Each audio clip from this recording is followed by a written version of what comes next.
Assalamualaikum warahmatullahi wabarakatuh. Apa kabarnya anak-anakku semua? Semoga kita senantiasa sehat dan selalu dalam lindungan Tuhan Yang Maha Esa. Pada pertemuan ke-10 untuk mata pelajaran teknologi layanan jaringan, kali ini saya akan membahas tentang materi aplikasi dan kelebihan SIP, Session Initial Protocol.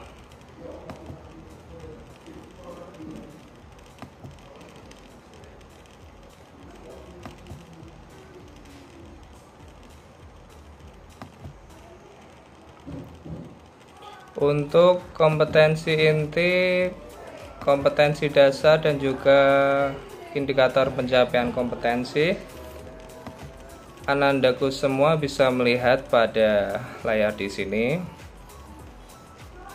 Kemudian saya selalu mengingatkan bagi anak-anakku semua agar tetap menjaga kesehatan. Pemerintah memberikan kesempatan untuk kita belajar di rumah, bukan berarti kita bermalas-malasan atau tidak melakukan aktivitas apapun. Jadi pemerintah menyelenggarakan metode belajar dari rumah ini agar kalian bisa tetap berada di rumah dan belajar dengan baik di rumah, mengikuti anjuran dari pemerintah untuk selalu menjaga kesehatan dan tidak berkerumun di acara luar, selalu menerapkan protokol kesehatan dan juga menaati peraturan yang ada. Kemudian pertama saya akan membahas tentang protokol pensinyalan source switch.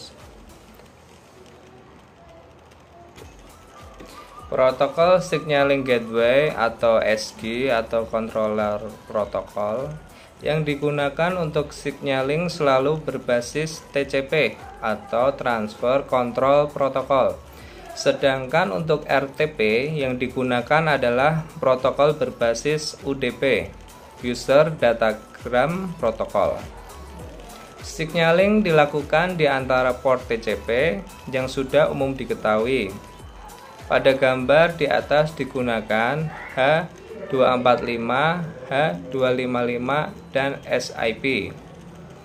Protokol yang digunakan untuk pengontrol media adalah MGCP, yang merupakan protokol komunikasi antara MGC dan MG. Dengan menggunakan master atau slave ini, MG dapat mengeksekusi komen yang dikirim oleh MGC. Media Gateway Control Protocol atau MEGACO garis miring H248 memiliki arsitektur master atau slave. Kemudian MGC bertindak sebagai master server yang bertanggung jawab untuk melakukan fungsi kontrol panggilan, dan MG bertindak sebagai slave client yang bertanggung jawab untuk mencampur media. Komunikasi antara MGC dan MG dengan menggunakan protokol MEGACO berfungsi untuk mengatur koneksi dari media stream.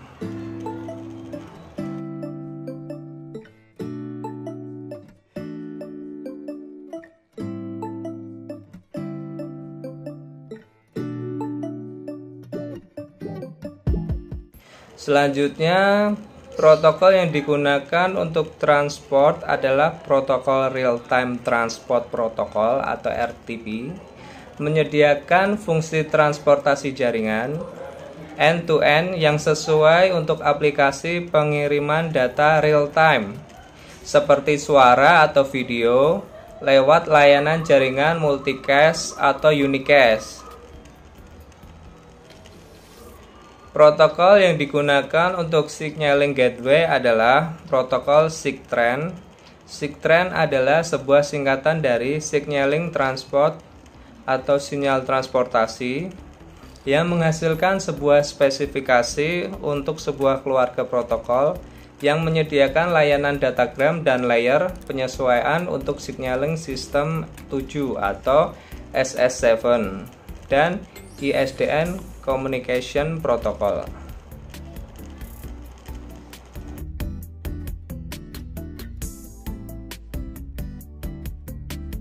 Selanjutnya saya akan membahas tentang aplikasi dan kelebihan SIP. Untuk aplikasi penerapan SIP ada 5. Yang pertama Voice over Internet Protocol atau VoIP. Selanjutnya konferensi multimedia. Kemudian ada text messaging.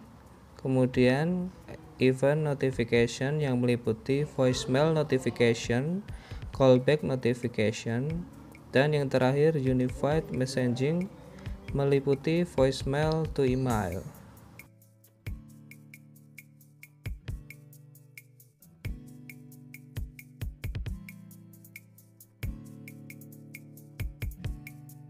Kemudian saya akan menjelaskan tentang kelebihan SIP atau SIP. Yang pertama general atau purpose,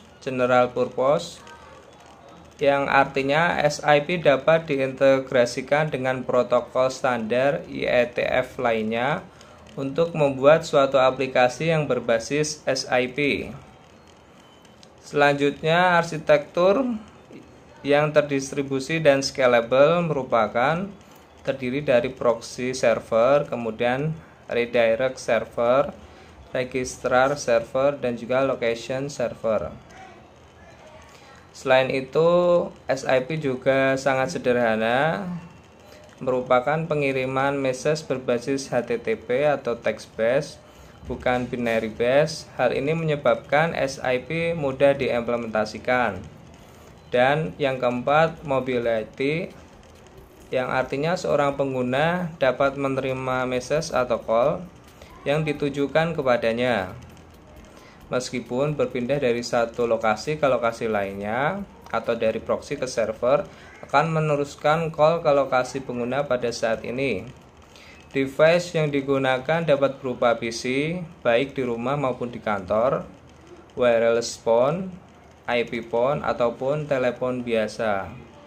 Kelebihan SIP yang terakhir yaitu layanan dapat dibuat dengan Call Processing Language atau CPL dan Common Gateway Interface atau CGI, antara lain meliputi call waiting, call forwarding, call blocking, dalam arti ini basic fiturnya ya. Kemudian call forking, melakukan call kepada beberapa endpoint, kemudian instant messaging, dan terakhir find me atau follow me.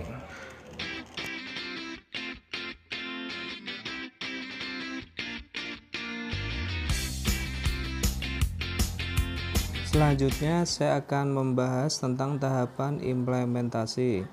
Biasanya ada 3 tahapan implementasi SIP sebagai berikut. Pertama, menghubungkan SIP proxy ke existing PBX. Kedua, migrasi user dan terminal ke SIP proxy. Dan yang terakhir, migrasi koneksi ke PSTN dari existing PBX ke SIP. Untuk tahap 1 ini, tahap pertama adalah menghubungkan SIP proxy dengan PBX sistem existing sebagai gateway ke PSTN. Untuk menghubungkan dari IP network ke PSTN, si proxy akan meroutingkan seluruh panggilan dari panggilan VoIP ke PSTN. Link koneksi bisa menggunakan PRI, ISDN maupun T1. Pertama yang harus dilakukan adalah setup SIP proxy atau SIP call manager. Setelah setup berjalan dengan baik, selanjutnya tinggal menghubungkan ke PBX existing dengan link ISDN, S1 atau T1.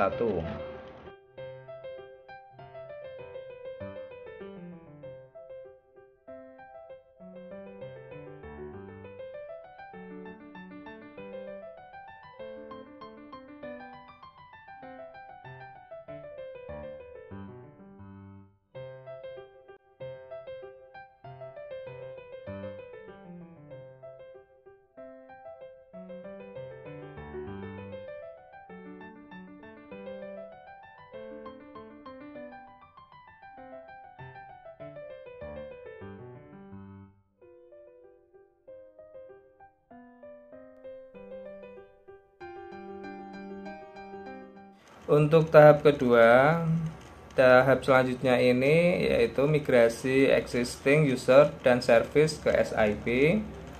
Migrasi semua handset ke SIP, baik menggunakan gateway maupun mengganti dengan handset yang natif SIP. Pendekatan dengan menggabungkan keduanya biasanya menjadi pilihan yang baik. Selanjutnya adalah setup SIP application server untuk mengakomodasi fitur-fitur yang dibutuhkan user seperti voicemail, multi-party conferencing, IVR, Find Me Follow Me, dan masih banyak lagi fitur yang disupport SIP.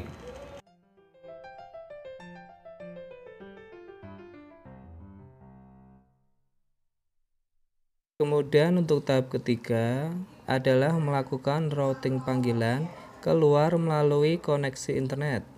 Banyak operator memulai menjual SIP base dengan menawarkan layanan long distance dengan harga yang lebih murah.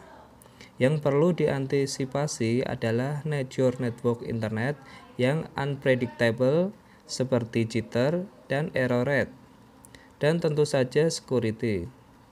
Sebagai tahap awal SIP dapat digunakan sebagai alternatif untuk melakukan panggilan ketika di luar kantor atau teleworkers. Demikian untuk pertemuan hari ini, mata pelajaran teknologi layanan jaringan. Jika ada pertanyaan, anak-anakku bisa menanyakan ke Google Classroom maupun ke WA Group. Untuk pembelajaran kali ini tidak ada evaluasi, jadi untuk tugas yang sebelumnya segera dikerjakan. Untuk mata pelajaran teknologi layanan jaringan atau TLJ, deadline-nya untuk tugas ketiga adalah hari ini. Silakan segera dikerjakan dan dikumpulkan ke Google Classroom. Terima kasih atas perhatian dan kehadirannya. Wassalamualaikum warahmatullahi wabarakatuh.